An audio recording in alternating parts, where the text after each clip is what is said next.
appeals to racial, sexual, and religious chauvinism, to rabid nationalist fervor, are beginning not to work. Business of who I am and whether I'm good or bad or achieving or not, all that's learned along the way. It's just a ride. And we can change it anytime we want. It's only a choice. No effort, no work, no job, no savings of money. I realized that I had the game wrong. That the game was to find out what I already was.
We were saying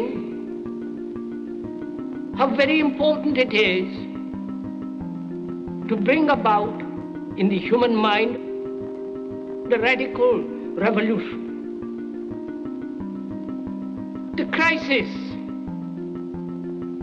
is a crisis in consciousness, a crisis that cannot anymore accept the old norms, the old patterns, the ancient traditions. And considering what the world is now, with all the misery, conflict, destructive brutality, aggression, and so on,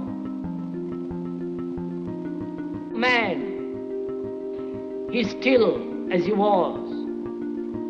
He's still brutal, violent, aggressive, acquisitive, competitive, and he has built a society along these lines.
Society today is composed of a series of institutions. From political institutions, legal institutions, religious institutions, to institutions of social class, familial values, and occupational specialization.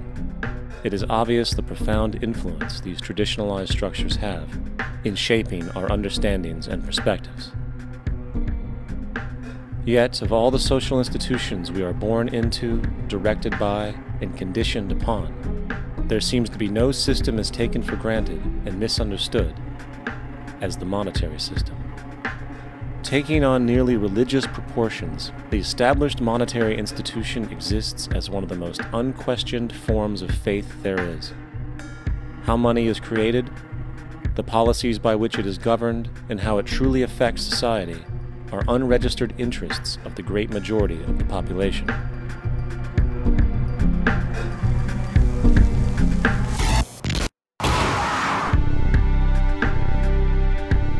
In a world where 1% of the population owns 40% of the planet's wealth, in a world where 34,000 children die every single day from poverty and preventable diseases, and where 50% of the world's population lives on less than $2 a day, one thing is clear: something is very wrong. And whether we are aware of it or not, the lifeblood of all of our established institutions, and thus society itself, is money. Therefore, understanding this institution of monetary policy is critical to understanding why our lives are the way they are. Unfortunately, economics is often viewed with confusion and boredom. Endless streams of financial jargon coupled with intimidating mathematics quickly deters people from attempts at understanding it. However, the fact is, the complexity associated with the financial system is a mere mask, designed to conceal one of the most socially paralyzing structures humanity has ever endured.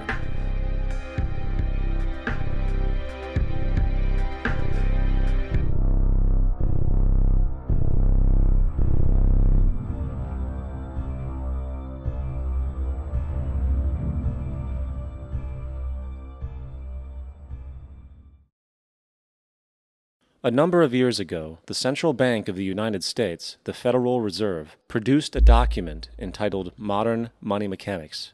This publication detailed the institutionalized practice of money creation as utilized by the Federal Reserve and the web of global commercial banks it supports. On the opening page, the document states its objective. The purpose of this booklet is to describe the basic process of money creation in a fractional reserve banking system. It then proceeds to describe this fractional reserve process through various banking terminology, a translation of which goes something like this. The United States government decides it needs some money, so it calls up the Federal Reserve and requests, say, $10 billion. The Fed replies, saying, sure, we'll buy $10 billion in government bonds from you. So the government takes some pieces of paper, paints some official-looking designs on them, and calls them treasury bonds. Then it puts a value on these bonds to the sum of $10 billion and sends them over to the Fed. In turn, the people at the Fed draw up a bunch of impressive pieces of paper themselves, only this time calling them Federal Reserve notes, also designating a value of $10 billion to the set. The Fed then takes these notes and trades them for the bonds. Once this exchange is complete, the government then takes the $10 billion in Federal Reserve notes and deposits it into a bank account. And upon this deposit, the paper notes officially become legal tender money, adding $10 billion to the U.S. money supply. And there it is. $10 billion in new money has been created. Of course, this example is a generalization, for, in reality, this transaction would occur electronically, with no paper used at all. In fact, only 3% of the U.S. money supply exists in physical currency. The other 97% essentially exists in computers alone. Now, government bonds are, by design, instruments of debt, and when the Fed purchases these bonds, with money it essentially created out of thin air, the government is actually promising to pay back that money to the Fed. In other words, the money was created out of debt. This mind-numbing paradox of how money or value can be created out of debt or a liability will become more clear as we further this exercise. So, the exchange has been made and now $10 billion sits in a commercial bank account. Here's where it gets really interesting. For as based on the fractional reserve practice, that $10 billion deposit instantly becomes part of the bank's reserves, just as all deposits do. And regarding reserve requirements, as stated in Modern Money Mechanics, a bank must maintain legally required reserves equal to a prescribed percentage of its deposits. It then quantifies this by stating, under current regulations, the reserve requirement against most transaction accounts is 10%. This means that with a $10 billion deposit, 10%, or $1 billion, is held as the required reserve, while the other $9 billion is considered an excessive reserve and can be used as the basis for new loans. Now, it is logical to assume that this $9 billion is literally coming out of the existing $10 billion deposit. However, this is actually not the case. What really happens is that the $9 billion is simply created out of thin air on top of the existing $10 billion deposit. This is how the money supply is expanded. As stated in modern money mechanics, of course they, the banks, do not really pay out loans from the money they receive as deposits. If they did this, no additional money would be created. What they do when they make loans is to accept promissory notes, loan contracts, in exchange for credits, money, to the borrower's transaction accounts. In other words, the $9 billion can be created out of nothing simply because there is a demand for such a loan and that there is a $10 billion deposit to satisfy the reserve requirements. Now, let's assume that somebody walks into this bank and borrows the newly available $9 billion. They will then most likely take that money and deposit it into their own bank account. The process then repeats, for that deposit becomes part of the bank's reserves. 10% is isolated, and in turn 90% of the $9 billion, or $8.1 billion, is now available as newly created money for more loans. And of course, that 8.1 can be loaned out and redeposited, creating an additional 7.2 billion, to 6.5 billion, to 5.9 billion, etc. This deposit money creation loan cycle can technically go on to infinity. The average mathematical result is that about $90 billion can be created on top of the original $10 billion. In other words, for every deposit that ever occurs in the banking system, about 9 times that amount can be created out of thin air. Money jitters. Ask the obliging Bank of America for a jar of soothing instant money, M-O-N-E-Y, in the form of a convenient personal loan. So, now that we understand how money is created by this fractional reserve banking system, a logical yet elusive question might come to mind. What is actually giving this newly created money value? The answer? The money that already exists. The new money essentially steals value from the existing money supply. For the total pool of money is being increased irrespective to demand for goods and services. And as supply and demand finds equilibrium, prices rise, diminishing the purchasing power of each individual dollar. This is generally referred to as inflation, and inflation is essentially a hidden tax on the public. What is the advice that you generally get? And that is inflate the currency. They don't say debase the currency. They don't say devalue the currency. They don't say cheat the people who are saved. They say lower the interest rates. The real deception is when we distort the value of money. When we create money out of thin air, we have no savings, and yet there's so-called capital. So my question boils down to this: how in the world can we expect to solve the problems of inflation, that is, the increase in the supply of money, with more inflation? Of course, it can't. The fractional reserve system of monetary expansion is inherently inflationary. For the act of expanding the money supply without there being a proportional expansion of goods and services in the economy will always debase a currency. In fact, a quick glance at the historical values of the US dollar versus the money supply reflects this point definitively, for the inverse relationship is obvious. $1 in 1913 required $21.60 in 2007 to match value. That is a 96% devaluation since the Federal Reserve came into existence. Now, if this reality of inherent and perpetual inflation seems absurd and economically self-defeating, hold that thought, for absurdity is an understatement in regard to how our financial system really operates. For in our financial system, money is debt. And debt is money.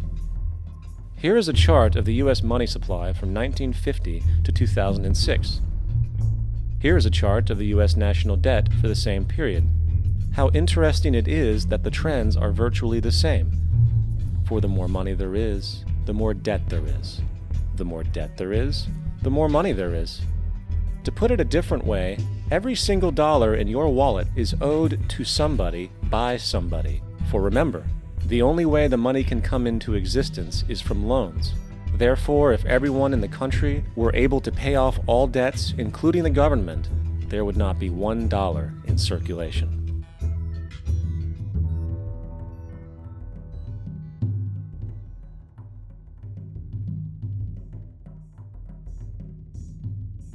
In fact, the last time in American history the national debt was completely paid off was in 1835 after President Andrew Jackson shut down the central bank that preceded the Federal Reserve. In fact, Jackson's entire political platform essentially revolved around his commitment to shut down the central bank, stating at one point, "The bold efforts the present bank has made to control the government are but premonitions of the fate that awaits the American people should they be deluded into a perpetuation of this institution or the establishment of another like it." Unfortunately, his message was short-lived, and the international bankers succeeded to install another central bank in 1913, the Federal Reserve. And as long as this institution exists, perpetual debt is guaranteed. Now, so far we have discussed the reality that money is created out of debt, through loans. These loans are based on a bank's reserves, and reserves are derived from deposits. And through this fractional reserve system, any one deposit can create 9 times its original value, in turn debasing the existing money supply, raising prices in society. And since all this money is created out of debt and circulated randomly through commerce, people become detached from their original debt, and a disequilibrium exists where people are forced to compete for labor in order to pull enough money out of the money supply to cover their costs of living. As dysfunctional and backwards as all of this might seem, there is still one thing we have omitted from this equation. And it is this element of the structure which reveals the truly fraudulent nature of the system itself: the application of interest. When the government borrows money from the Fed, or when a person borrows money from a bank, it almost always has to be paid back with accrued interest. In other words, almost every single dollar that exists must be eventually returned to a bank with interest paid as well. But if all money is borrowed from the central bank and is expanded by commercial banks through loans, only what would be referred to as the principal is being created in the money supply. So then, where is the money to cover all of the interest that is charged? Nowhere. It doesn't exist. The ramifications of this are staggering, for the amount of money owed back to the banks will always exceed the amount of money that is available in circulation. This is why inflation is a constant in the economy, for new money is always needed to help cover the perpetual deficit built into the system, caused by the need to pay the interest. What this also means is that mathematically, defaults and bankruptcy are literally built into the system, and there will always be poor pockets of society that get the short end of the stick. An analogy would be a game of musical chairs, for once the music stops, somebody is left out to dry. And that's the point. It invariably transfers true wealth from the individual to the banks. For if you are unable to pay for your mortgage, they will take your property. This is particularly enraging when you realize that not only is such a default inevitable due to the fractional reserve practice, but also because of the fact that the money that the bank loaned to you didn't even legally exist in the first place. In 1969, there was a Minnesota court case involving a man named Jerome Daly, who was challenging the foreclosure of his home by the bank which provided the loan to purchase it. His argument was that the mortgage contract required both parties, being he and the bank, each put up a legitimate form of property for the exchange. In legal language, this is called consideration. Mr. Daly explained that the money was, in fact, not the property of the bank, for it was created out of nothing as soon as the loan agreement was signed. Remember what modern money mechanics stated about loans? What they do when they make loans is to accept promissory notes in exchange for credits. Reserves are unchanged by the loan transactions, but deposit credits constitute new additions to the total deposits of the banking system. In other words, the money doesn't come out of their existing assets. the bank is simply inventing it, putting up nothing of its own except for a theoretical liability on paper. As the court case progressed, the bank's president, Mr. Morgan, took the stand, and in the judge's personal memorandum, he recalled that the plaintiff, bank's president, admitted that, in combination with the Federal Reserve Bank, did create the money and credit upon its books by bookkeeping entry. The money and credit first came into existence when they created it. Mr. Morgan admitted that no United States law or statute existed which gave him the right to do this. A lawful consideration must exist and be tendered to support the note. The jury found that there was no lawful consideration, and I agree. He also poetically added, "Only God can create something of value out of nothing." And upon this revelation, the court rejected the bank's claim for foreclosure, and Daly kept his home. The implications of this court decision are immense. For every time you borrow money from a bank, whether it is a mortgage loan or a credit card charge, the money given to you is not only counterfeit, it is an illegitimate form of consideration, and hence voids the contract to repay, for the bank never had the money as property to begin with. Unfortunately, such legal realizations are suppressed and ignored, and the game of perpetual wealth transfer and perpetual debt continues. And this brings us to the ultimate question: why? During the American Civil War, President Lincoln bypassed the high-interest loans offered by the European banks and decided to do what the Founding Fathers advocated, which was to create an independent and inherently debt-free currency. It was called the greenback. Shortly after this measure was taken, an internal document circulated between private British and American banking interests stated, "Slavery is but the owning of labor and carries with it the care of laborers, while the European plan is that capital shall control labor by controlling wages. This can be done by controlling the money. It will not do to allow the greenback, as we cannot control that." The fractional reserve policy perpetrated by the Federal Reserve, which has spread in practice to the great majority of banks in the world, is, in fact, a system of modern slavery. Think about it. Money is created out of debt. And what do people do when they are in debt? They submit to employment to pay it off. But if money can only be created out of loans, how can society ever be debt-free? It can't. And that's the point. And it is the fear of losing assets coupled with the struggle to keep up with the perpetual debt and inflation inherent in the system, compounded by the inescapable scarcity within the money supply itself, created by the interest that can never be repaid, that keeps the wage slave in line, running on the hamster wheel with millions of others, in effect powering an empire that truly benefits only the elite at the top of the pyramid. For, at the end of the day, who are you really working for? The banks. Money is created in a bank and invariably ends up in a bank. They are the true masters, along with the corporations and governments they support. Physical slavery requires people to be housed and fed.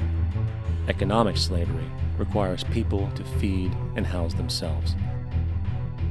It is one of the most ingenious scams for social manipulation ever created, and at its core, it is an invisible war against the population. Debt is the weapon used to conquer and enslave societies, and interest is its prime ammunition. And as the majority walks around oblivious to this reality, the banks, in collusion with governments and corporations, continue to perfect and expand their tactics of economic warfare, spawning new bases, such as the World Bank and International Monetary Fund, while also inventing a new type of soldier, the birth of the economic hitman.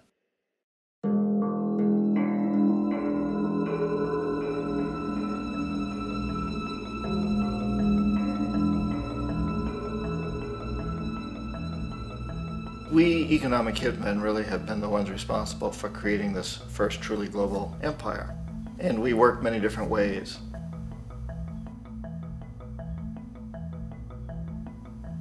But perhaps the most common is that we will identify a country that has resources our corporations covet, like oil, and then arrange a huge loan to that country from the World Bank or one of its sister organizations.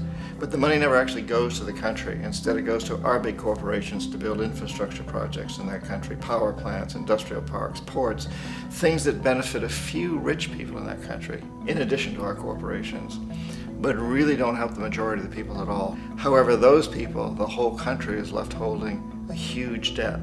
It's such a big debt they can't repay it, and that's part of the plan, that they can't repay it. And so at some point, we economic hitmen go back to them and say, listen, you owe us a lot of money, can't pay your debts, so sell your oil real cheap to our oil companies. Allow us to build a military base in your country, or send troops in support of ours to someplace in the world like Iraq, or vote with us on the next UN vote.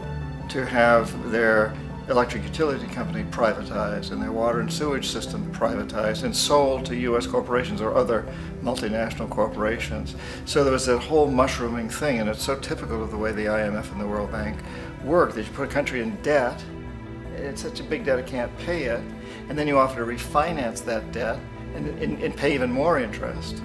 And you demand this quid pro quo, which you call a conditionality or good governance, which means basically that they've got to sell off their resources, including many of their social services, their utility companies, their school systems sometimes, their penal systems, their insurance systems, to foreign corporations. So it's a double, triple, quadruple whammy. The precedent for economic hitmen really began back in the early 50s when democratically elected Mossadegh, who was elected in Iran, he was considered to be the hope for democracy in the Middle East and around the world. He was Time Magazine's Man of the Year. But one of the things that he'd run on and began to implement was the idea that foreign oil companies needed to pay the Iranian people a lot more for the oil that they were taking out of Iran. The Iranian people should benefit from their own oil. Strange policy. We didn't like that, of course. But we were afraid to do what we normally were doing, which was to send in the military. Instead, we sent in one CIA agent, Kermit Roosevelt, Teddy Roosevelt's relative. And Kermit went in with a few $1 million and was very, very effective and efficient. And in a short amount of time, he managed to get Mossadegh overthrown and brought in the Shah of Iran to replace him, who always was favorable to oil. And it was extremely effective. Mobs overflow Tehran. Army officers shout that Mossadegh has surrendered and his regime as virtual dictator of Iran is ended. Pictures of the Shah are paraded through the streets as sentiment reverses. The Shah is welcomed home. So back here in the United States, in Washington, people looked around and said, wow, that was easy and cheap. So this established a whole new way of manipulating countries, of creating empire.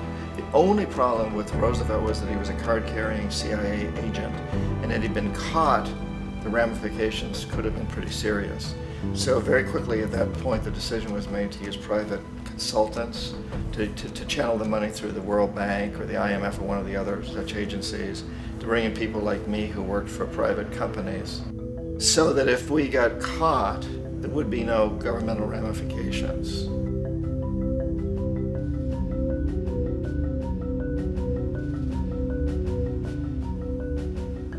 When Arbenz became president of Guatemala, the country was very much under the thumbs of United Fruit Company, the big international corporations. And Arbenz ran on this ticket that says, you know, we want to get the land back to the people. And once he took power, he was implementing policies that would do exactly that, give the land rights back to the people. United Fruit didn't like that very much. And so they hired a public relations firm, launched a huge campaign in the United States to convince the United States people, the citizens of the United States, and the press of the United States, and the Congress of the United States, that Arbenz was a Soviet puppet, and that if we allowed him to stay in power, the Soviets would have a foothold in this hemisphere. And that, at that point in time, was a huge fear on everybody's mind, the Red Terror, the Communist terror. And so, to make a long story short, out of this public relations campaign came a commitment on the part of the CIA and the military to take this man out. And in fact, we did. We sent in planes, we sent in soldiers, we sent in jackals, we sent everything in to take him out, and did take him out. And as soon as he was removed from office, the new guy that took over after him basically reinstated everything to the big international corporations, including United Fruit.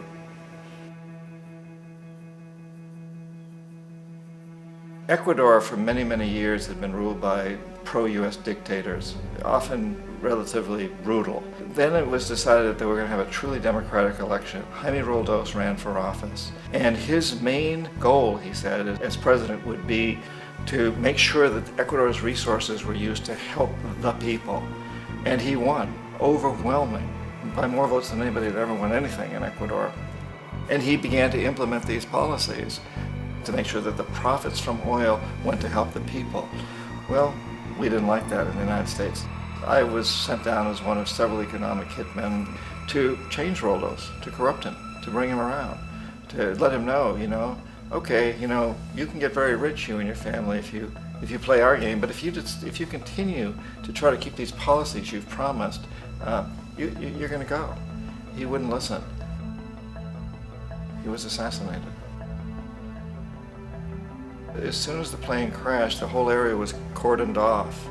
The only people allowed in were U.S. military from a nearby base and some of the Ecuadorian military. When an investigation was launched, 2 of the key witnesses died in car accidents before they had a chance to testify. A lot of very, very strange things that went on around the assassination of Jaime Roldos. I, like most people who've really looked at this case, have absolutely no doubt that it was an assassination. And of course, in my position as an economic hitman, I was always expecting something to happen to Jaime, whether it be a coup or assassination, I wasn't sure, but that he would be taken down because he was not being corrupted. He would not allow himself to be corrupted the way we wanted to corrupt him. Omar Torrijos, president of Panama, was one of my favorite people. I really, really liked him. He was very charismatic. He was a guy who really wanted to help his country. And when I tried to bribe him or corrupt him, he said, look, John, he called me Juanito. He said, look, Juanito, I don't need the money. What I really need is for my country to be treated fairly. I need for the United States to repay the debts that you owe my people for all the destruction you've done here.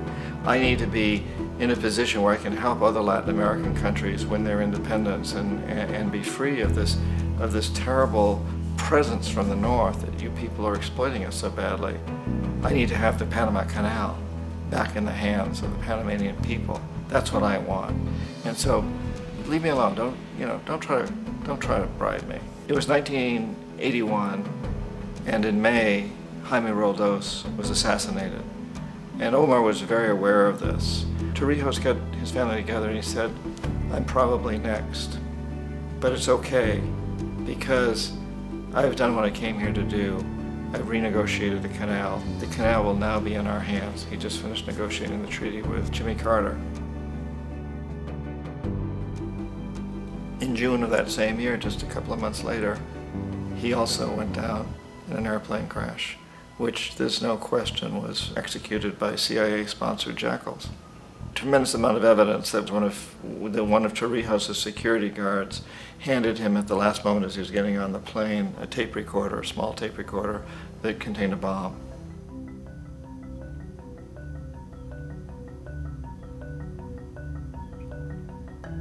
It is interesting to me how this system has continued pretty much the same way for years and years and years, except the economic hitmen have got better and better and better. Then we come up with, very recently, what happened in Venezuela. In 1998, Hugo Chavez gets elected president, following a long line of presidents who had been very corrupt and basically destroyed the economy of the country. And Chavez was elected amidst all that. Chavez stood up to the United States, and he's done it primarily demanding that Venezuelan oil be used to help the Venezuelan people. Well, we didn't like that in the United States. So in 2002, a coup was staged, which there's no question in my mind, and most other people's minds, that the CIA was behind that coup.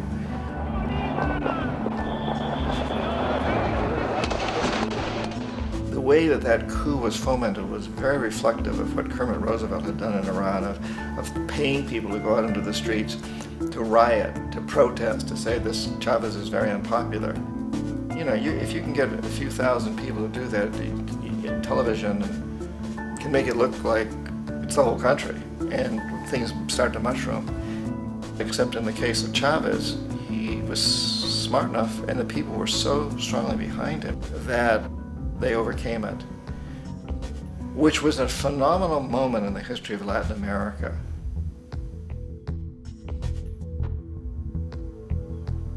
Iraq actually is a perfect example of the way the whole system works. So we economic hitmen are the first line of defense. We go in and we try to corrupt governments and get them to accept these huge loans, which we then use as leverage to basically own them.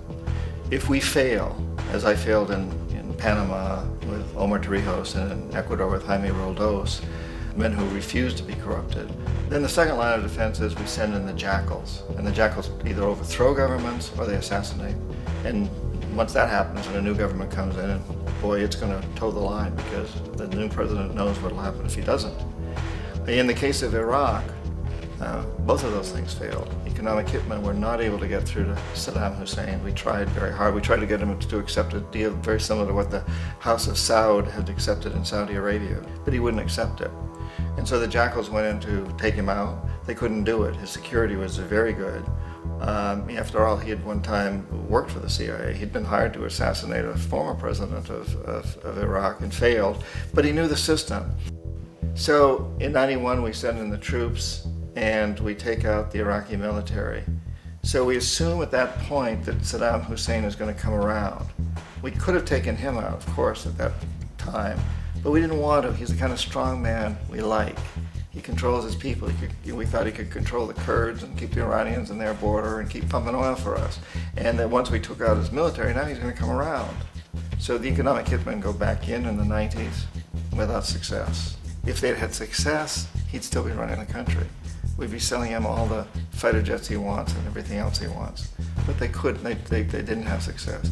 The jackals couldn't take him out again, so we sent the military in once again, and this time we did the complete job and took him out, and in the process created for ourselves some very, very lucrative construction deals. We had to reconstruct a country that we'd essentially destroyed, which is a pretty good deal if you own construction companies, big ones.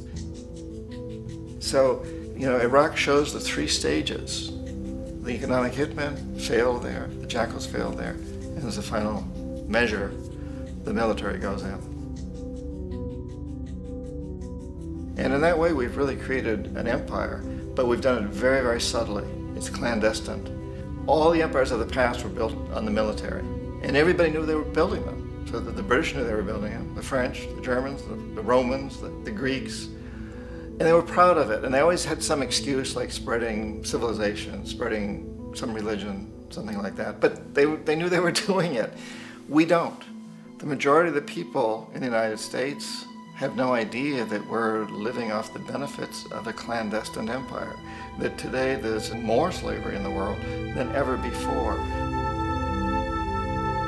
And then you have to ask yourself, well, if it's an empire, then who's the emperor? Obviously, our presidents of the United States are not emperors. An emperor is someone who's not elected, doesn't serve a limited term, and doesn't report to anyone, essentially. So you can't classify our presidents that way. But we do have what I consider to be the equivalent of the emperor, and it's what I call the corporatocracy. The corporatocracy is this group of individuals who run our biggest corporations, and they really act as the emperor of this empire. They control our media, either through direct ownership or advertising. They control most of our politicians because they finance their campaigns, either through their corporations or through personal contributions that come out of the corporations. They're not elected, they don't serve a limited term, they don't report to anybody.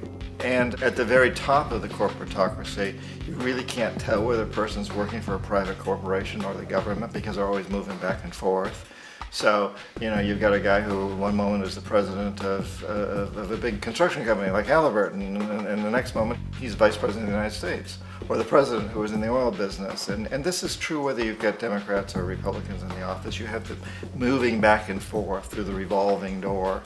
And in a way, our government is invisible a lot of the time, and its policies are carried out by our corporations on one level or another. And then again, the policies of the government are basically forged by the corporatocracy and then presented to the government. They become government policy. So it's an incredibly cozy relationship. This isn't a conspiracy theory type of thing. These people don't have to get together and plot to do things. They all basically work under one primary assumption, and that is that they must maximize profits regardless of the social and environmental costs.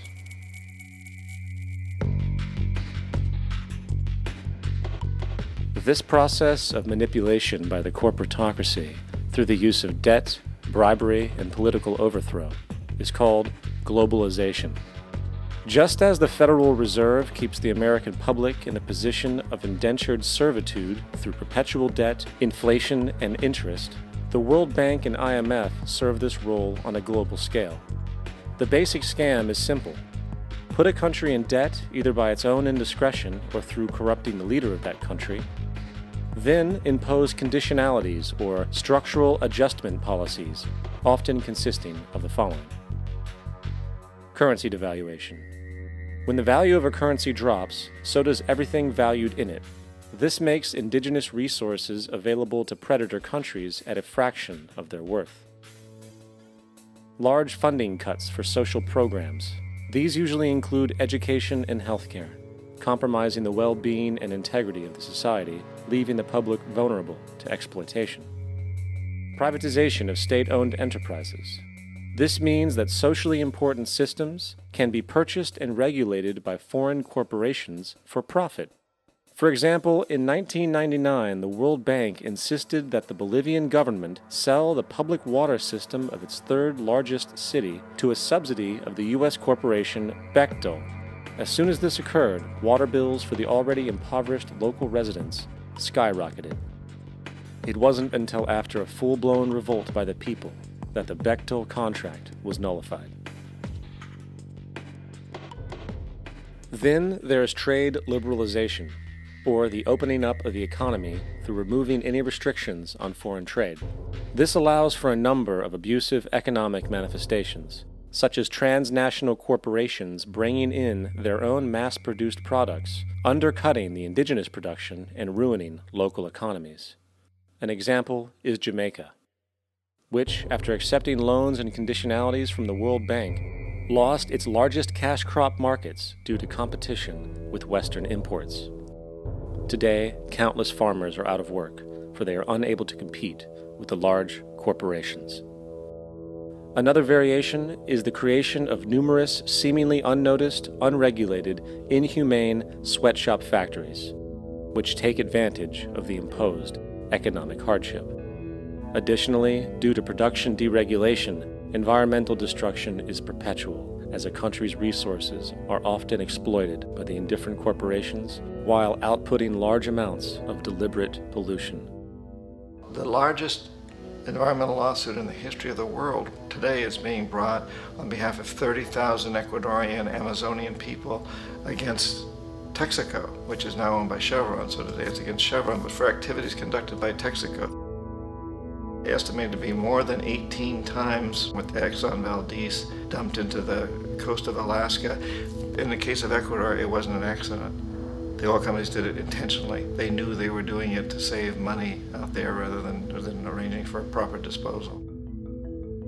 Furthermore, a cursory glance at the performance record of the World Bank reveals that the institution, which publicly claims to help poor countries develop and alleviate poverty, has done nothing but increase poverty and the wealth gap, while corporate profits soar. In 1960, the income gap between the fifth of the world's people in the richest countries versus the fifth in the poorest countries was 30 to 1. By 1998, it was 74 to 1. While global GNP rose 40% between 1970 and 1985, those in poverty actually increased by 17%. While from 1985 to 2000, those living on less than $1 a day increased by 18%. Even the Joint Economic Committee of the U.S. Congress admitted that there is a mere 40% success rate of all World Bank projects. In the late 1960s, the World Bank intervened in Ecuador with large loans. During the next 30 years, poverty grew from 50% to 70%. Under or unemployment grew from 15 to 70%. Public debt increased from 240 million to 16 billion, while the share of resources allocated to the poor went from 20% to 6%. In fact, by the year 2000, 50% of Ecuador's national budget had to be allocated for paying its debts. It is important to understand the World Bank is, in fact, a U.S. bank, supporting U.S. interests. For the United States holds veto power over decisions, as it is the largest provider of capital. And where did it get this money?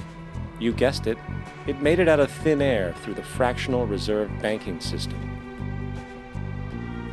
Of the world's top 100 economies, as based on annual GDP, 51 are corporations, and 47 of that 51 are U.S.-based. Walmart, General Motors, and Exxon are more economically powerful than Saudi Arabia, Poland, Norway, South Africa, Finland, Indonesia, and many others. And, as protective trade barriers are broken down, currencies tossed together and manipulated in floating markets, and state economies overturned in favor of open competition and global capitalism, the empire expands. You get up on your little 21-inch screen and howl about America and democracy. There is no America. There is no democracy. There is only IBM and ITT and AT&T and DuPont, Dow, Union Carbide, and Exxon. Those are the nations of the world today. What do you think the Russians talk about in their councils of state? Karl Marx? They get out their linear programming charts, statistical decision theories, Minimax solutions, and compute the price-cost probabilities of their transactions and investments, just like we do. We no longer live in a world of nations and ideologies, Mr. Beale. The world is a college of corporations, inexorably determined by the immutable bylaws of business. The world is a business, Mr. Beale.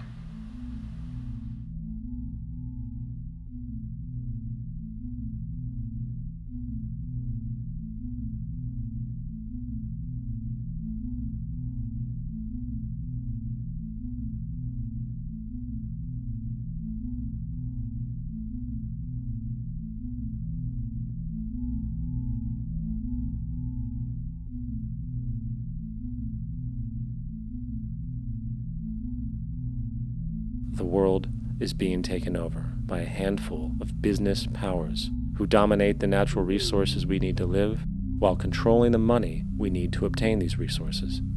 The end result will be world monopoly, based not on human life, but financial and corporate power.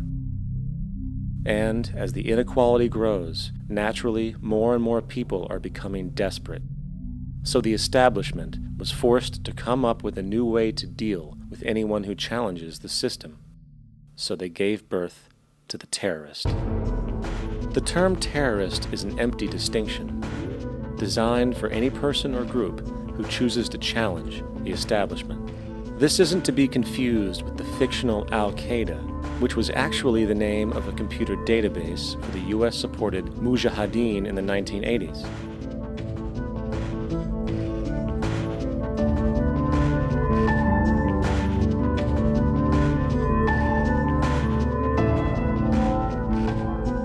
In 2007, the Department of Defense received $161.8 billion for the so-called global war on terrorism. According to the National Counterterrorism Center, in 2004, roughly 2,000 people were killed internationally due to supposed terrorist acts. Of that number, 70 were American. Using this number as a general average, which is extremely generous, it is interesting to note that twice as many people die from peanut allergies a year than from terrorist acts. Concurrently, the leading cause of death in America is coronary heart disease, killing roughly 450,000 each year. And in 2007, the government's allocation of funds for research on this issue was about $3 billion. This means that the U.S. government in 2007 spent 54 times the amount for preventing terrorism than it spent for preventing a disease which kills 6,600 times more people annually than terrorism does. Yet, as the name terrorism and Al-Qaeda are arbitrarily stamped on every news report relating to any action taken against U.S. interests, the myth grows wider. In mid-2008, the U.S. Attorney General actually proposed that the U.S. Congress officially declare war against the fantasy. Not to mention, as of July 2008, there are now over 1 million people currently on the U.S. terrorist watch list. These so-called counterterrorism measures, of course, have nothing to do with social protection, and everything to do with preserving the establishment amongst the growing anti-American sentiment both domestically and internationally, which is legitimately founded on the greed-based corporate empire expansion that is exploiting the world. The true terrorists of our world do not meet at the docks at midnight or scream Allah Akbar before some violent action. The true terrorists of our world wear $5,000 suits and work in the highest positions of finance, government, and business. So, what do we do? How do we stop a system of greed and corruption that has so much power and momentum? How do we stop this aberrant group behavior which feels no compassion for, say, the millions slaughtered in Iraq and Afghanistan, so the corporatocracy can control energy resources and opium production for Wall Street profit?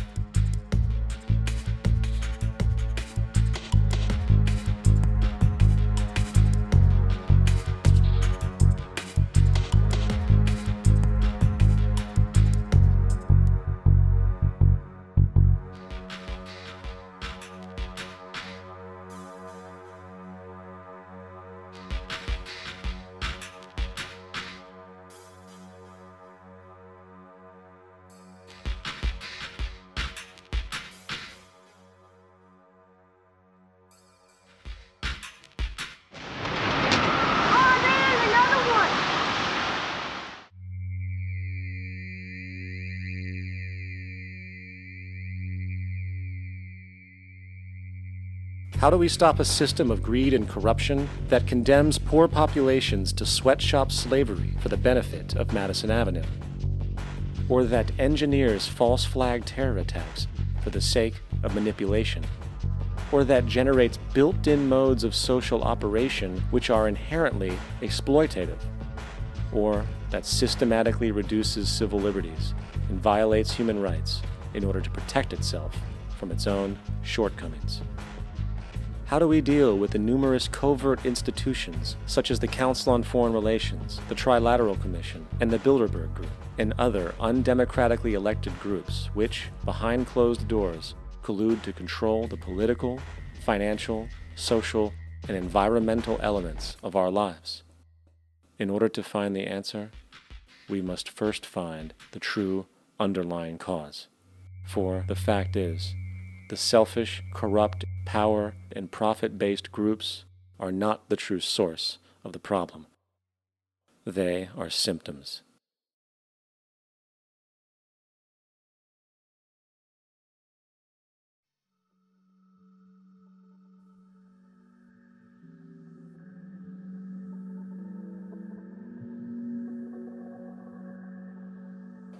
My name is Jock Fresco.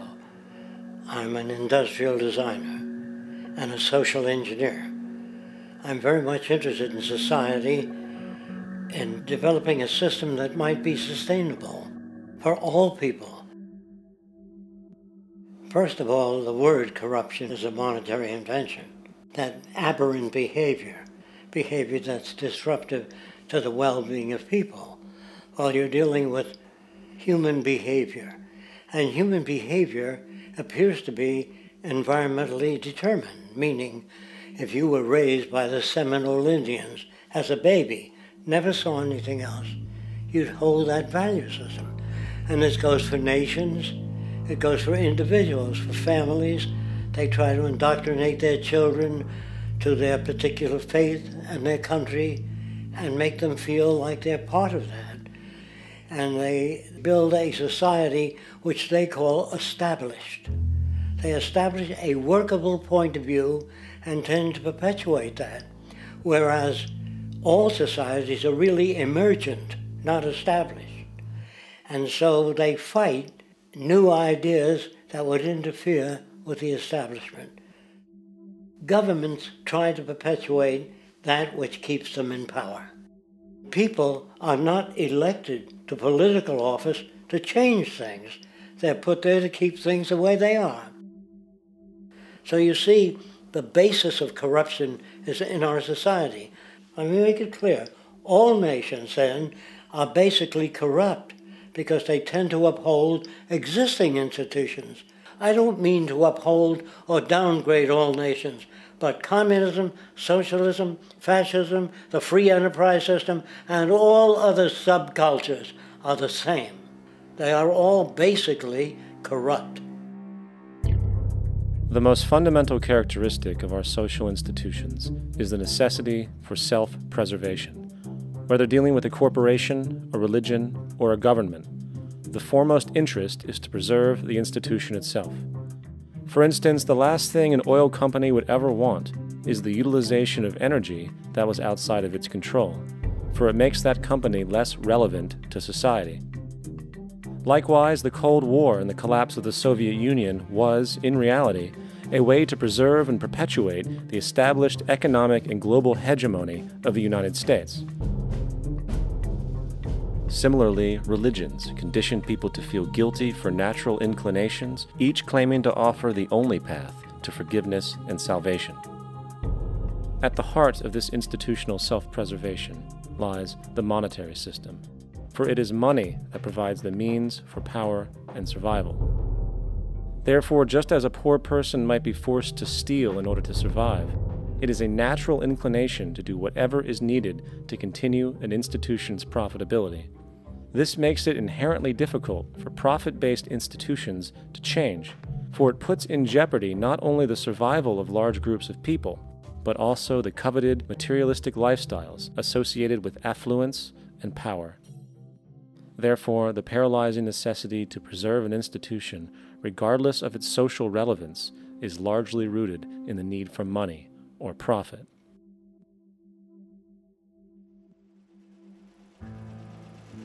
What's in it for me is why people think. And so if a man makes money selling a certain product, naturally he's going to fight the existence of another product that may threaten his institution. Therefore, people cannot be fair, and people do not trust each other. A guy will come over to you and say, I got just the house you're looking for. He's a salesman. When a doctor says, I think your kidney has to come out, I don't know if he's trying to pay off a yacht or whether my kidney has to come out. It's hard in a monetary system to trust people. If you came into my store and I said, this lamp that I've got is pretty good, but the lamp next door is much better, I wouldn't be in business very long. It wouldn't work. If I were ethical, it wouldn't work. So when you say industry cares for people, that's not true. They can't afford to be ethical. So your system is not designed to serve the well-being of people. If you still don't understand that, there would be no outsourcing of jobs if they cared about people. Industry does not care. They only hire people because it hasn't been automated yet. So don't talk about decency and ethics. We cannot afford it and remain in business. It is important to point out that regardless of the social system, whether fascist, socialist, capitalist, or communist, the underlying mechanism is still money, labor, and competition. Communist China is no less capitalistic than the United States, The only difference is the degree by which the state intervenes in enterprise. The reality is that monetaryism, so to speak, is the true mechanism that guides the interests of all the countries on the planet. The most aggressive and hence dominant variation of this monetaryism is the free enterprise system. The fundamental perspective, as put forth by early free market economists like Adam Smith, is that self-interest in competition leads to social prosperity, as the act of competition creates incentive, which motivates people to persevere. However, what isn't talked about is how a competition-based economy invariably leads to strategic corruption, power and wealth consolidation, social stratification, technological paralysis, labor abuse, and ultimately, a covert form of government dictatorship by the rich elite. The word corruption is often defined as moral perversion. If a company dumps toxic waste into the ocean to save money, most people recognize this as corrupt behavior. On a more subtle level, when Walmart moves into a small town and forces small businesses to shut down for they are unable to compete, a gray area emerges. For what exactly is Walmart doing wrong? Why should they care about mom-and-pop organizations they destroy? Yet, even more subtly, when a person gets fired from their job because a new machine has been created which can do the work for less money, people tend to just accept that as the way it is, not seeing the inherent corrupt inhumanity of such an action. Because the fact is, whether it is dumping toxic waste, having a monopoly enterprise, or downsizing the workforce, the motive is the same: profit. They are all different degrees of the same self-preserving mechanism, which always puts the well-being of people second to monetary gain. Therefore, corruption is not some byproduct of monetaryism. It is the very foundation. And while most people acknowledge this tendency on one level or another, the majority remains naive as to the broad ramifications of having such a selfish mechanism as the guiding mentality in society. Internal documents show that after this company positively, absolutely knew that they had a medication that was infected with the AIDS virus, they took the product off the market in the U.S. and then they dumped it in France, Europe, Asia, and Latin America. The U.S. government allowed it to happen. The FDA allowed this to happen. And now the government is completely looking the other way. Thousands of innocent hemophiliacs have died from the AIDS virus. This company knew absolutely that it was infected with AIDS. They dumped it because they wanted to turn this disaster into a profit. So you see, you have built-in corruption. We're all chiseling off each other, and you can't expect decency and that sort of thing. And feeling that, they don't know who to elect. They think in terms of a democracy, which is not possible in a monetary-based economy. If you have more money to advertise your position, the position you desire in government, that isn't a democracy. It serves those in positions of differential advantage.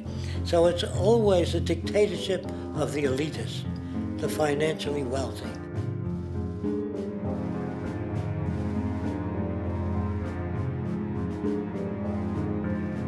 It is an interesting observation to note how seemingly unknown personalities magically appear on the scene as presidential candidates. Then, before you know it, somehow you are left to choose from a small group of extremely wealthy people who suspiciously have the same broad social view. Obviously, it's a joke. The people placed on the ballot are done so because they have been pre-decided to be acceptable by the established financial powers who actually run the show. Yet, many who understand this illusion of democracy often think, if only we could just get our honest, ethical politicians in power, then we would be okay. Well, while this idea, of course, seems reasonable in our established-oriented worldview, it is, unfortunately, another fallacy. For when it really comes down to what is actually important, the institution of politics, and thus politicians themselves, have absolutely no true relevance as to what makes our world and society function. It's not politicians that can solve problems. They have no technical capabilities. They don't know how to solve problems. Even if they were sincere, they don't know how to solve problems. It's the technicians that produce the desalination plants. It's the technicians that give you electricity, that give you motor vehicles, that heat your house and cool it in the summertime. It's technology that solves problems, not politics. Politics cannot solve problems because they're not trained to do so. Very few people today stop and consider what it is that actually improves their lives. Is it money? Obviously not. One cannot eat money or stuff money into their car to get it to run. Is it politics? All politicians can do is create laws, establish budgets, and declare war. Is it religion? Of course not. Religion creates nothing except intangible emotional solace for those who require it. The true gift that we as human beings have, which has been solely responsible for everything that has improved our lives, is technology. What is technology? Technology is a pencil, which allows one to solidify ideas on paper for communication. Technology is an automobile, which allows one to travel faster than feet would allow. Technology is a pair of eyeglasses, which enables sight for those who need it. Applied technology itself is merely an extension of human attributes, which reduces human effort, freeing humans from a particular chore or problem. Imagine what your life would be like today without a telephone, or an oven, or a computer, or an airplane. Everything in your home, which you take for granted, from a doorbell, to a table, to a dishwasher, is technology, generated from the creative, scientific ingenuity of human technicians, not money, politics, or religion. These are false institutions. And writing your congressman is fantastic. They tell you to write your congressman if you want something done. The men in Washington should be at the forefront of technology, the forefront of human studies, the forefront of crime, all the factors that shape human behavior. You don't have to write your congressman. What kind of people are they that are appointed to do that job? The future will have great difficulty. And the question that's raised by politicians is, how much will a project cost? The question is not how much will it cost. Do we have the resources? And we have the resources today to house everyone, build hospitals all over the world, build schools all over the world, the finest equipment and labs for teaching and doing medical research. So you see, we have all that, but we're in a monetary system. And in a monetary system, there's profit. And what is the fundamental mechanism that drives the profit system besides self-interest? What is it exactly that maintains that competitive edge at its core? Is it high efficiency and sustainability? No, that isn't part of their design. Nothing produced in our profit-based society is even remotely sustainable or efficient. If it was, there wouldn't be a multi-million-dollar-a-year service industry for automobiles, nor would the average lifespan for most electronics be less than 3 months before they're obsolete. Is it abundance? Absolutely not. Abundance, as based on the laws of supply and demand, is actually a negative thing. If a diamond company finds 10 times the usual amount of diamonds during their mining, it means the supply of diamonds has increased, which means the cost and profit per diamond drops. The fact is, efficiency, sustainability, and abundance are enemies of profit. To put it into a word, it is the mechanism of scarcity that increases profits. What is scarcity? Based on keeping products valuable. Slowing up production on oil raises the price. Maintaining scarcity of diamonds keeps the price high. They burn diamonds at the Kimberley diamond mines. They're made of carbon.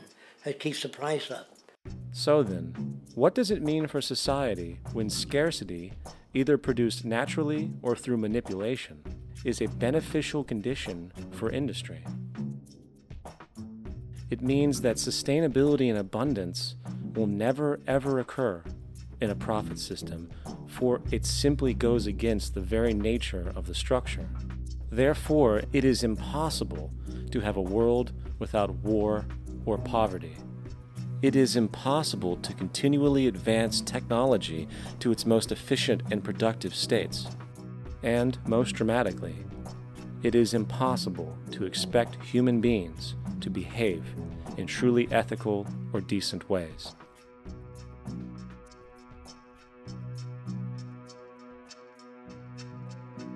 People use the word instinct because they can't account for the behavior. They sit back and they evaluate with their lack of knowledge, and they say things like, humans are built a certain way, greed is a natural thing, as though they've worked for years on it, and it's no more natural than wearing clothing. What we want to do is to eliminate the causes of the problems, eliminate the processes that produce greed and bigotry and prejudice and people taking advantage of one another and elitism, eliminating the need for prisons and welfare. We have always had these problems because we have always lived within scarcity and barter and monetary systems that produce scarcity. If you eradicate the conditions that generate what you call socially offensive behavior, it does not exist. The guy said, well, isn't that inborn? No, it's not. There is no human nature. There's human behavior, and that's always been changed throughout history. You're not born with bigotry and greed and corruption and hatred. You pick that up within the society. War, poverty, corruption, hunger, misery, human suffering will not change in a monetary system. That is, there'll be very little significant change. It's going to take the redesign of our culture, our values, and it has to be related to the carrying capacity of the earth, not some human opinion or some politician's notions of the way the world ought to be, or some religious notions of the conduct of human affairs. And that's what the Venus Project is about. The society that we're about to talk about is a society that is free of all the old superstitions, incarceration, prisons, police, cruelty, and law.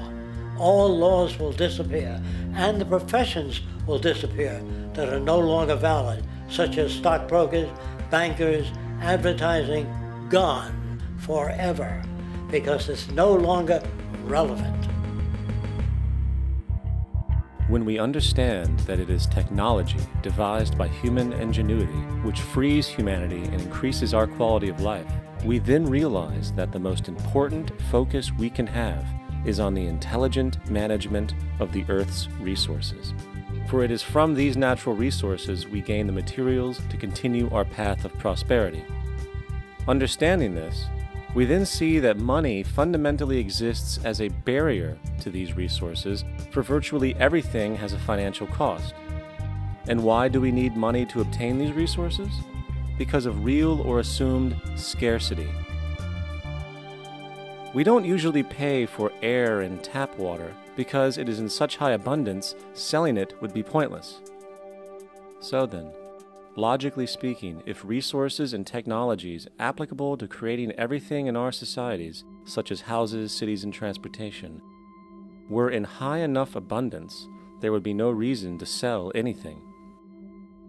Likewise, if automation and machinery was so technologically advanced as to relieve human beings of labor, there would be no reason to have a job. And with these social aspects taken care of, there would be no reason to have money at all. So the ultimate question remains: do we on Earth have enough resources and technological understanding to create a society of such abundance that everything we have now could be available without a price tag and without the need for submission through employment? Yes, we do. We have the resources and technology to enable this at a minimum, along with the ability to raise the standard of living so high that people in the future will look back at our civilization now and gawk at how primitive and immature our society was. What the Venus Project proposes is an entirely different system that's updated to present-day knowledge. We've never given scientists the problem of how do you design a society which would eliminate boring and monotonous jobs, that would eliminate accidents in transportation, that would enable people to have a high standard of living, that would eliminate poisons in our food, that would give us other sources of energy that are clean and efficient. We can do that out there.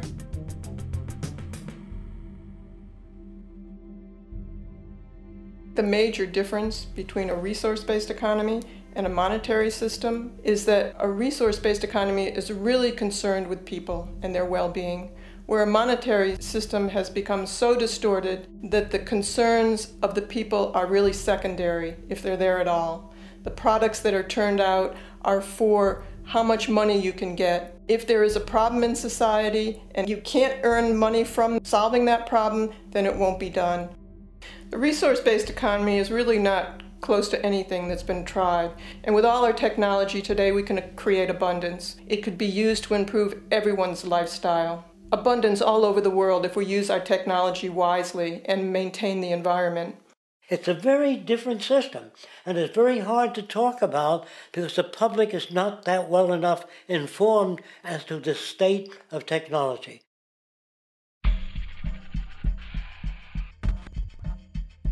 At present, we don't have to burn fossil fuels. We don't have to use anything that would contaminate the environment. There are many sources of energy available. Alternative energy solutions pushed by the establishment, such as hydrogen, biomass, and even nuclear, are highly insufficient, dangerous, and exist only to perpetuate the profit structure that industry has created. When we look beyond the propaganda and self-serving solutions put forth by the energy companies, we find a seemingly endless stream of clean, abundant, and renewable energy for generating power. Solar and wind energy are well known to the public, but the true potential of these mediums remains unexpressed. Solar energy, derived from the sun, has such abundance that 1 hour of light at high noon contains more energy than what the entire world consumes in a year. If we could capture 1/100% of this energy, the world would never have to use oil, gas, or anything else. The question then is not availability, but the technology to harness it. And there are many advanced mediums today which could accomplish just that, if they were not hindered by the need to compete for market share with the established energy power structures. Then there's wind energy. Wind energy has long been denounced as weak, and due to being location-driven, impractical. This is simply not true. The U.S. Department of Energy admitted in 2007 that if wind was fully harvested in just 3 of America's 50 states, it could power the entire nation. And then there are the rather unknown mediums of tidal and wave power. Tidal power is derived from tidal shifts in the ocean. Installing turbines which capture this movement generates energy. In the United Kingdom, 42 sites are currently noted as available, forecasting that 34% of all the UK's energy could come from tidal power alone. Wave power, which extracts energy from the surface motions of the ocean, is estimated to have a global potential of up to 80,000 terawatt-hours a year. This means 50% of the entire planet's energy usage could be produced from this medium alone. Now, it is important to point out that tidal, wave, solar, and wind power requires virtually no preliminary energy to harness, unlike coal, oil, gas, biomass, hydrogen, and all the others. In combination, these 4 mediums alone, if efficiently harnessed through technology, could power the world forever. That being said, there happens to be another form of clean, renewable energy which trumps them all: geothermal power. Geothermal energy utilizes what is called heat mining, which, through a simple process using water, is able to generate massive amounts of clean energy. In 2006, an MIT report on geothermal energy found that 13,000 zettajoules of power are currently available in the Earth, with the possibility of 2,000 zettajoules being easily tappable with improved technology. The total energy consumption of all the countries on the planet is about half of a zettajoule a year.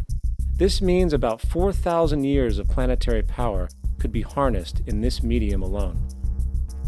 And when we understand that the Earth's heat generation is constantly renewed, this energy is really limitless and could be used forever. These energy sources are only a few of the clean, renewable mediums available, and as time goes on, we will find more. The grand realization is that we have total energy abundance without the need for pollution, traditional conservation, or in fact, a price tag. And what about transportation? The prevailing means of transportation in our societies is by automobile and aircraft, both of which predominantly need fossil fuels to run. In the case of the automobile, the battery technology needed to power an electric car that can go over 100 miles an hour for over 200 miles on one charge exists, and has existed for many years. However, due to battery patents controlled by the oil industry, which limits their availability to maintain market share, coupled with political pressure from the energy industry, the accessibility and affordability of this technology is limited. There is absolutely no reason other than pure, corrupt profit interest that every single vehicle in the world cannot be electric and utterly clean, with zero need for gasoline. As far as airplanes, it is time we realize that this means of travel is inefficient, cumbersome, slow, and causes far too much pollution. This is a maglev train. It uses magnets for propulsion. It is fully suspended by a magnetic field and requires less than 2% of the energy used for plane travel. The train has no wheels, so nothing can wear out. The current maximum speed of versions of this technology, as used in Japan, is 361 miles per hour. However, this version of the technology is very dated. An organization called ET3, which has connections with the Venus Project, has established a tube-based maglev that can travel up to 4,000 miles per hour in a motionless, frictionless tube, which can go over land or underwater. Imagine going from LA to New York for an extended lunch break, or from Washington, D.C. to Beijing, China in 2 hours. This is the future of continental and intercontinental travel, fast, clean, with only a fraction of the energy usage we use today for the same means. In fact, between maglev technology, advanced battery storage, and geothermal energy, there would be no reason to ever burn fossil fuels again. And we can do this now if we were not held back by the paralyzing profit structure. Now, America is inclined toward fascism. It has a propensity by its dominant philosophy and religion to uphold the fascist point of view. American industry is essentially a fascist institution. If you don't understand that, the minute you punch that time clock, you walk into a dictatorship. We're given notions about the respectability of work, and I really look at it as being paid slavery. They're brought up to believe that you shall earn your living by the sweat of your brow. That holds people back, freeing people from drudgery, repetitive jobs which make them ignorant. You rob them. In our society, that is a resource-based economy, machines free people. You see, we can't imagine that because we've never known that kind of world. If we look back at history, we see a very clear pattern of machine automation slowly replacing human labor.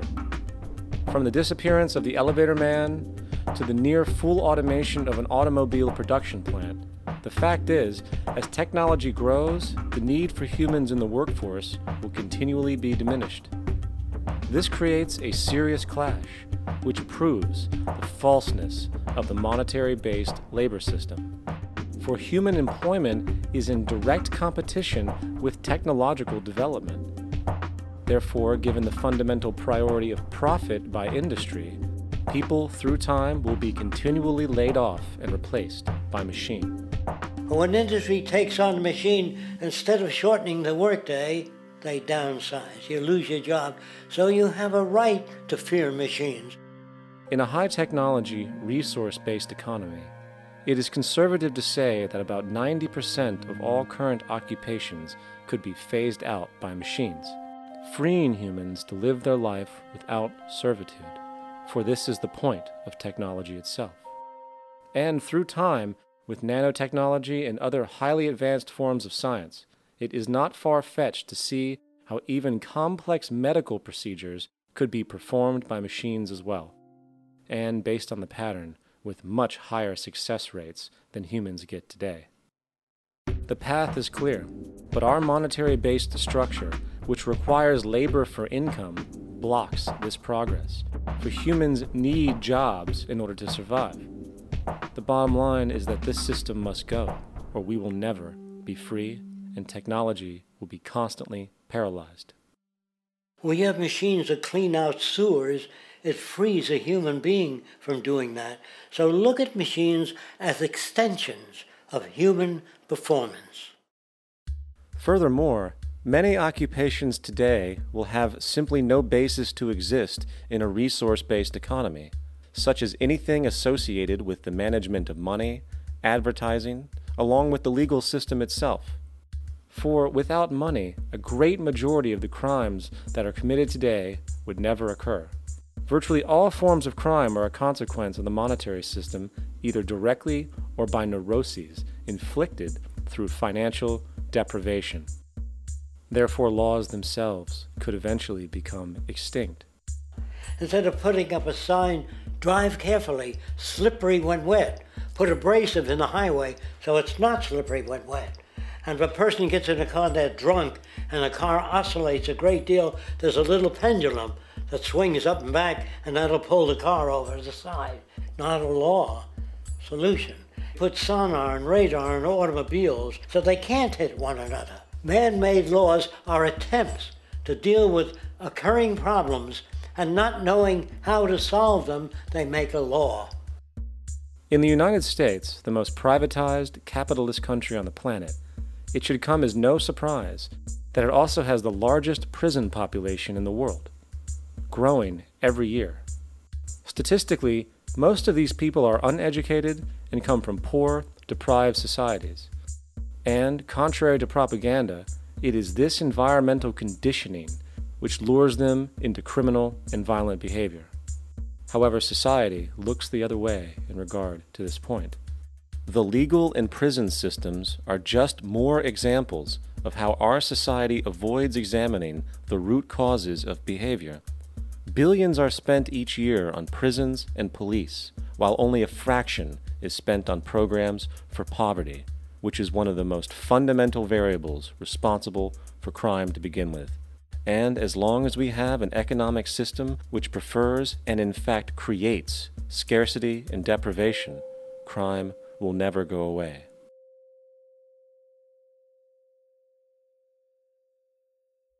If people have access to the necessities of life without servitude, debt, barter, trade, they behave very differently.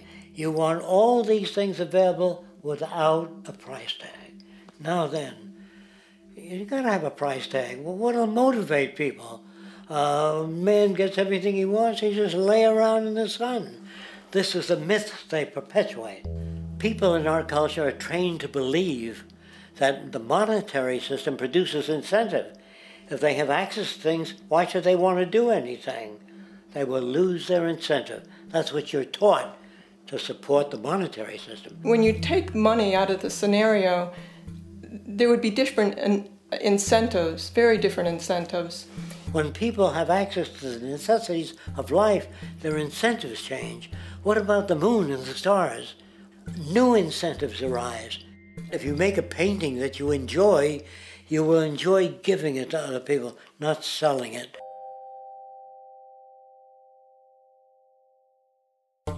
I think most of the education that I've seen today is essentially producing a person for a job. It's very specialized. They're not generalists. People don't know a lot about a lot of different subjects.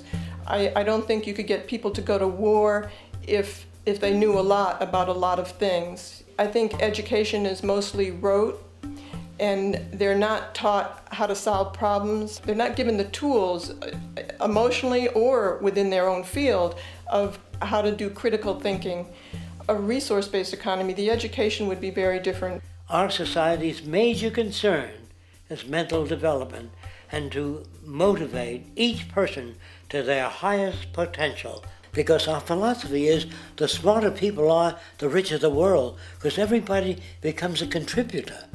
The smarter your kids are, the better my life will be, because they'll be contributing more constructively to the environment and to my life, because everything that we devise within a resource-based economy would be applied to society. There would be nothing to hold it back. Patriotism, weapons, armies, navies, all that is a sign that we're not civilized yet. Kids will ask their parents, "Didn't you see the necessity of the machines? Dad, couldn't you see that war was inevitable when you produce scarcity? Isn't it obvious?" Of course the kid will understand that you were pinheads, raised merely to serve the established institutions. We're such an abominable, sick society that we won't make the history book. They just say that large nations took land from smaller nations, used force and violence. You'll get history talked about as corrupt behavior all the way along until the beginning of the civilized world. That's when all the nations work together. World unification, working toward common good for all human beings, and without anyone being subservient to anyone else. Without social stratification, whether it be technical elitism or any other kind of elitism, eradicated from the face of the earth. The state does nothing because there is no state. Because there is no state. The system I advocate, a resource-based global economy, is not perfect. It's just a lot better than what we have. We can never achieve perfection.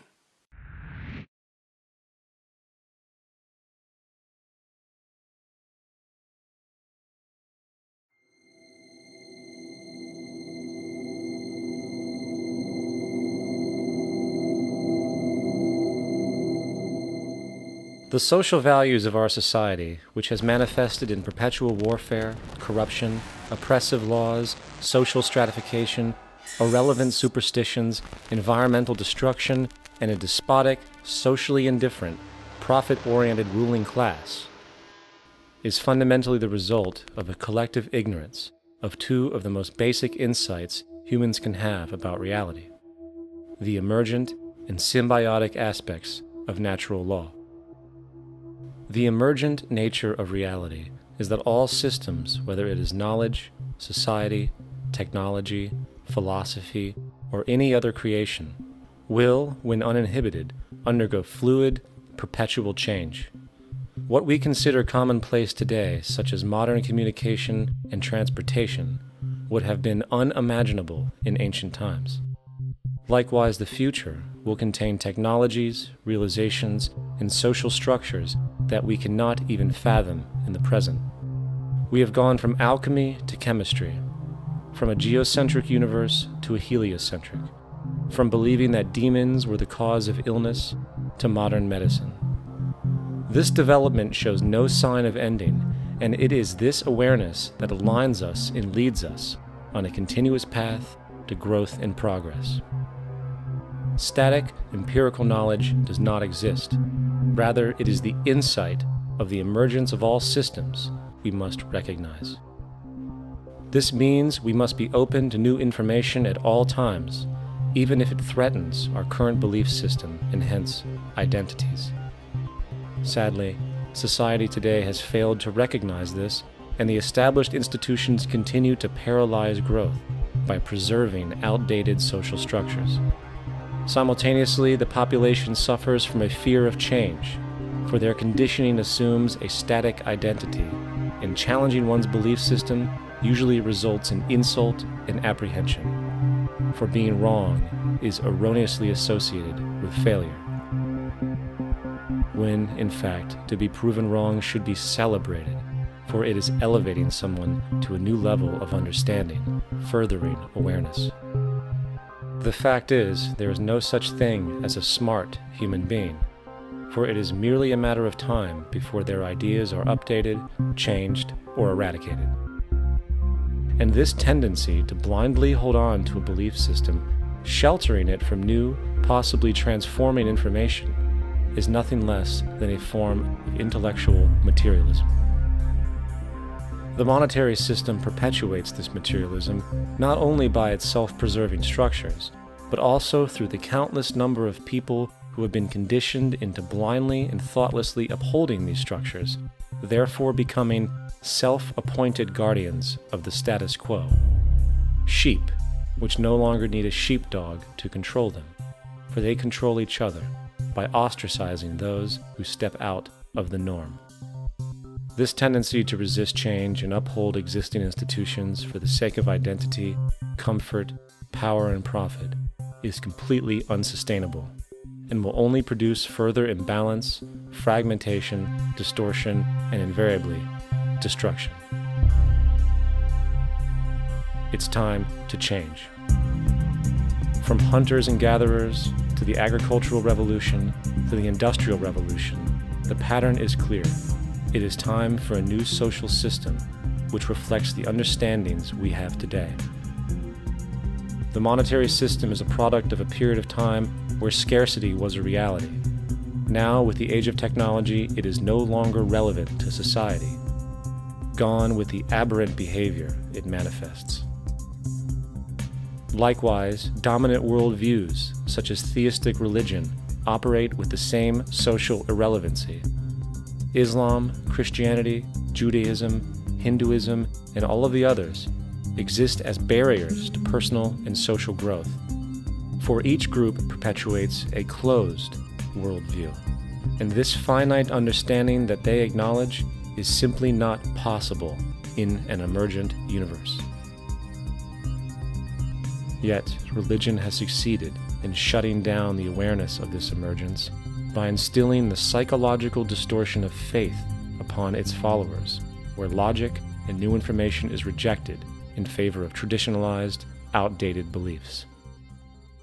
The concept of God is really a method of accounting for the nature of things. In the early days, people didn't know enough about how things formed, how nature worked, so they invented their own little stories. And they made God in their own image. A guy that gets angry. When people don't behave right, he creates floods and earthquakes. And they say it's an act of God.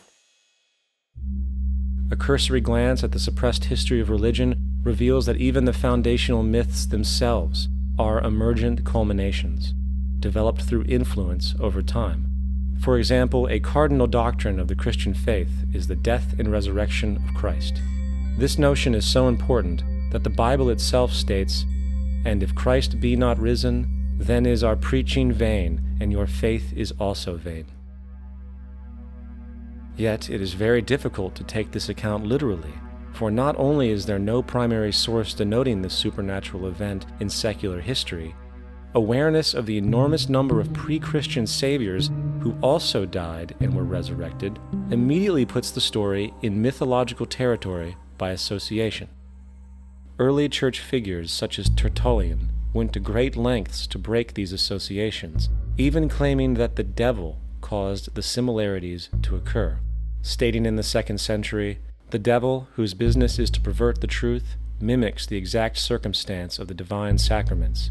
He baptizes his believers and promises forgiveness of sins. He celebrates the oblation of bread and brings in the symbol of the resurrection. Let us therefore acknowledge the craftiness of the devil, who copied certain things of those that be divine." What is truly sad, however, is that when we cease the idea that the stories from Christianity, Judaism, Islam, and all the others are literal history, and accept them for what they really are, which are purely allegorical expressions, derived from many faiths, we see that all religions share a common thread, and it is this unifying imperative that needs to be recognized and appreciated. Religious belief has caused more fragmentation and conflict than any other ideology. Christianity alone has 34,000 different subgroups. The Bible is subject to interpretation. When you read it, you say, I think Jesus meant this. I think Job meant that. Oh no, he meant this. So you have the Lutheran, the Seventh-day Adventist, the Catholic, and a church divided is no church at all. And a church divided is no church at all.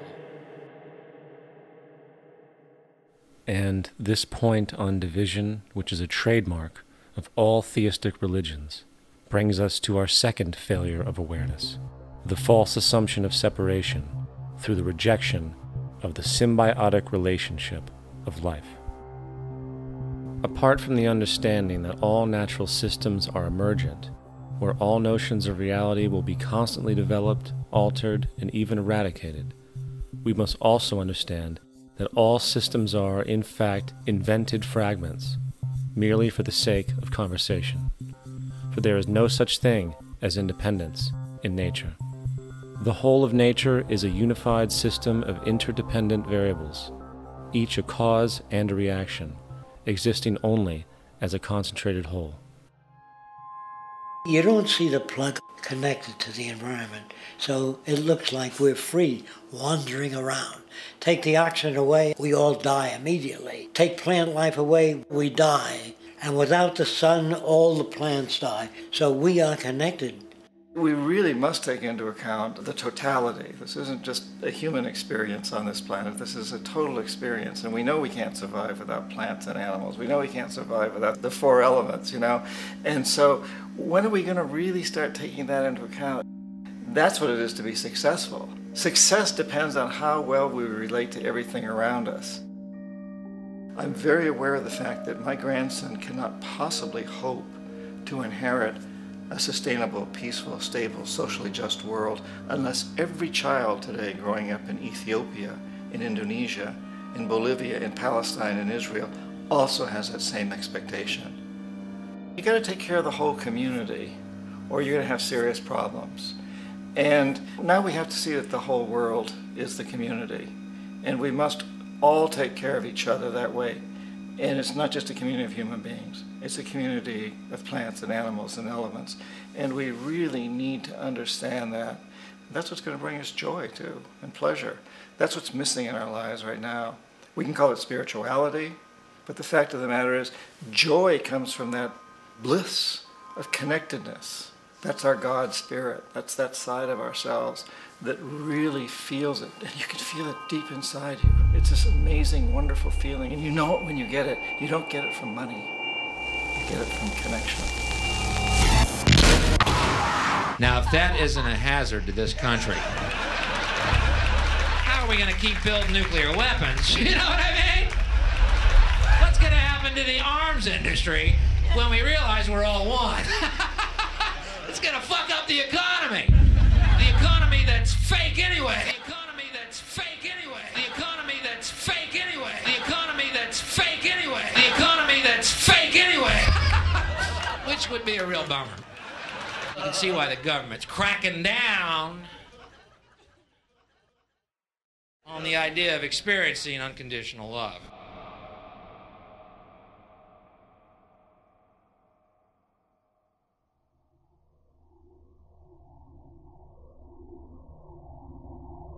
Once we understand that the integrity of our personal existences are completely dependent on the integrity of everything else in our world, we have truly understood the meaning of unconditional love.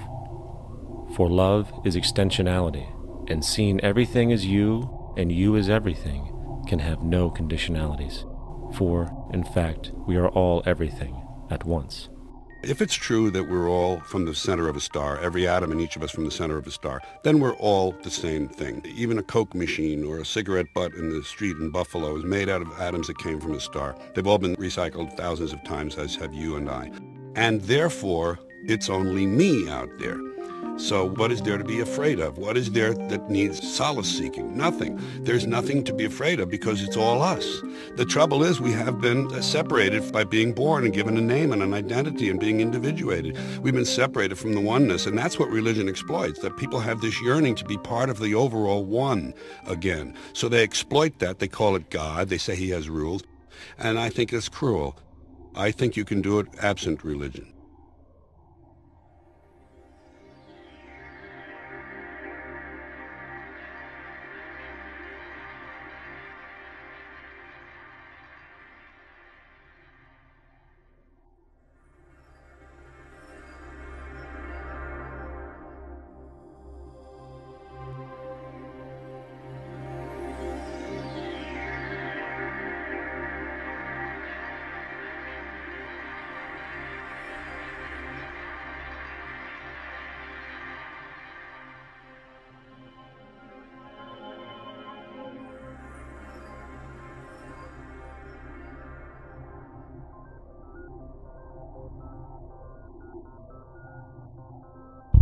It's time to claim the unity our outmoded social systems have broken apart, and work together to create a sustainable global society where everyone is taken care of and everyone is truly free.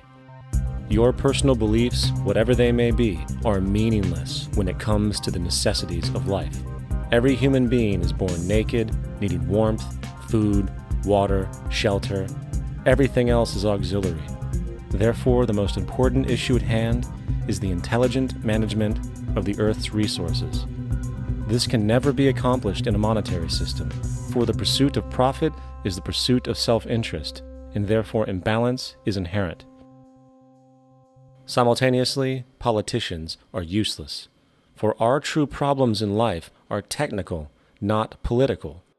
Furthermore, ideologies that separate humanity, such as religion, need strong reflection in the community in regard to its value, purpose, and social relevancy.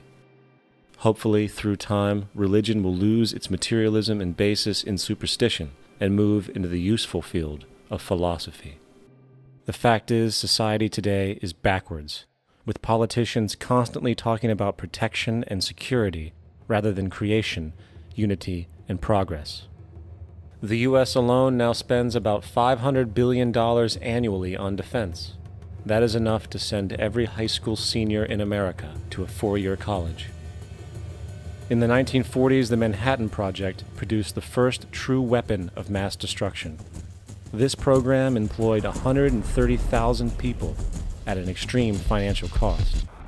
Imagine what our life would be like today if that group of scientists, instead of working on a way of killing people, worked on a way to create a self-sustaining, abundant world.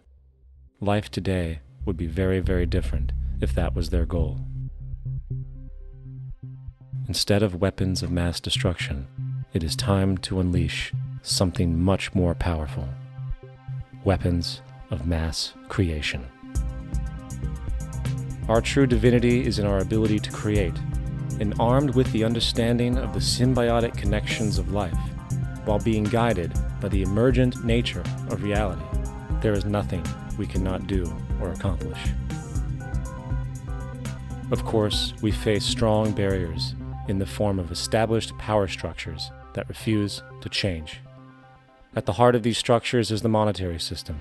As explained earlier, the fractional reserve policy is a form of slavery through debt, where it is literally impossible for society to be free. In turn, free market capitalism in the form of free trade uses debt to imprison the world and manipulate countries into subservience to a handful of large business and political powers. Apart from these obvious amoralities, the system itself is based on competition, which immediately destroys the possibility of large-scale collaborations for the common good, hence paralyzing any attempt at true global sustainability. These financial and corporate structures are now obsolete, and they must be outgrown. Of course, we cannot be naive enough to think that the business and financial elite are going to subscribe to this idea, for they will lose power and control. Therefore, peaceful yet highly strategic action must be taken. The most powerful course of action is simple. We have to alter our behavior to force the power structure to the will of the people. We must stop supporting the system. The only way the establishment will change is by our refusal to participate, while continuously acknowledging its endless flaws and corruptions. They're not going to give up the monetary system because of our designs of what we recommend. The system has to fail, and people have to lose confidence in their elected leaders. That will be a major turning point if the Venus Project is offered as a possible alternative. If not, I fear the consequences. The trends now indicate that our country is going bankrupt. The probability is our country will move toward a military dictatorship to prevent riots and complete social breakdown. Once the U.S. breaks down, all the other cultures will undergo similar things. As of now, the world financial system is on the brink of collapse due to its own shortcomings. The Comptroller of Currency stated in 2003 that the interest on the U.S. national debt will not be affordable in less than 10 years. This theoretically means total bankruptcy for the U.S. economy, and its implications for the world are immense. In turn, the fractional reserve-based monetary system is reaching its theoretical limits of expansion, and the banking failures you are seeing are just the beginning. This is why inflation is skyrocketing, all debt is at record levels, and the government and Fed are hemorrhaging new money to bail out the corrupt system. For the only way to keep the banks going is by making more money. The only way to make more money is to create more debt and inflation. It is simply a matter of time before the tables turn, and there is no one willing to take new loans, while defaults grow, as people are unable to afford their current loans. Then the expansion of money will stop, and contraction will begin on a scale never before seen, ending a century-long pyramid scheme. This has already begun. Therefore, we need to expose this financial failure for what it is, using this weakness to our advantage. Here are some suggestions. Expose the banking fraud. Citibank, JP Morgan Chase, and Bank of America are the most powerful controllers within the corrupt Federal Reserve System. It's time to boycott these institutions. If you have a bank account or a credit card with any of them, move your money to another bank. If you have a mortgage, refinance with another bank. If you own their stock, sell it. If you work for them, quit. This gesture will express contempt for the true powers behind the private banking cartel known as the Federal Reserve, and create awareness about the fraud of the banking system itself. 2. Turn off the TV news. Visit the emerging independent news agencies on the internet for your information. CNN, NBC, ABC, Fox, and all the others present all news pre-filtered to maintain the status quo. With 4 corporations owning all major media outlets, objective information is impossible. This is the true beauty of the internet, and the establishment has been losing control because of this free flow of information. We must protect the internet at all times, as it is truly our savior right now. 3. Don't ever allow yourself, your family, or anyone you know to ever join the military. This is an obsolete institution now used exclusively for maintaining an establishment that is no longer relevant. U.S. soldiers in Iraq work for U.S. corporations, not the people. Propaganda forces us to believe that war is natural and the military is an honorable institution. Well, if war is natural, why are there 18 suicides every single day by American veterans who have post-traumatic stress disorder? If our military men and women are so honored, why is it that 25% of the American homeless population are veterans? 4. Stop supporting the energy companies. If you live in a detached house, get off the grid. Investigate every means of making your home self-sustainable with clean energy. Solar, wind, and other renewable energies are now affordable consumer realities, and considering the never-ending rising cost of traditional energies, it will likely be a cheaper investment over time. If you drive, get the smallest car you can, and consider using one of the many conversion technologies that can enable your car to be a hybrid, electric, or run on anything other than establishment fuels. 5. Reject the political system. The illusion of democracy is an insult to our intelligence. In a monetary system, there is no such thing as a true democracy, and there never was. We have two political parties owned by the same set of corporate lobbyists. They are placed in their positions by the corporations, with popularity artificially projected by their media. In a system of inherent corruption, the change of personnel every couple of years has very little relevance. Instead of pretending that the political game has any true meaning, focus your energy on how to transcend this failed system. And 6. Join the movement. Go to the zeitgeistmovement.com and help us create the largest mass movement for social change the world has ever seen. We must mobilize and educate everyone about the inherent corruption of our current world system, along with the only true sustainable solution, declaring all the natural resources on the planet as common heritage to all people, while informing everyone as to the true state of technology and how we can all be free if the world works together rather than fights. The choice lies with you. You can continue to be a slave to the financial system and watch the continuous wars, depressions, and injustice across the globe while placating yourself with vain entertainment and materialistic garbage. Or you can focus your energy on true, meaningful, lasting, holistic change, which actually has the realistic ability to support and free all humans with no one left behind. But in the end, the most relevant change must occur first inside of you.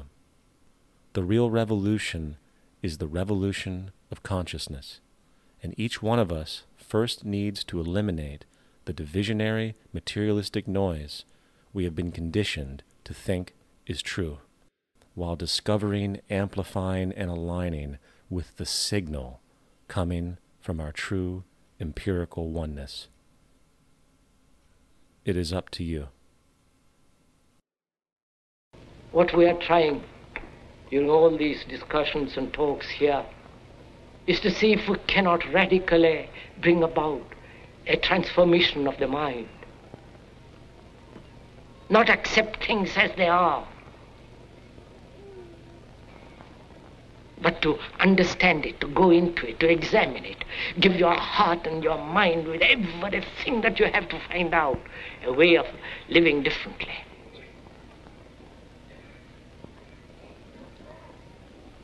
But that depends on you and not somebody else. Because in this there is no teacher, no pupil, there is no leader, there is no guru, there is no master, no savior. You yourself are the teacher and the pupil, you are the master, you are the guru, you are the leader. You are everything. And to understand is to transform what is.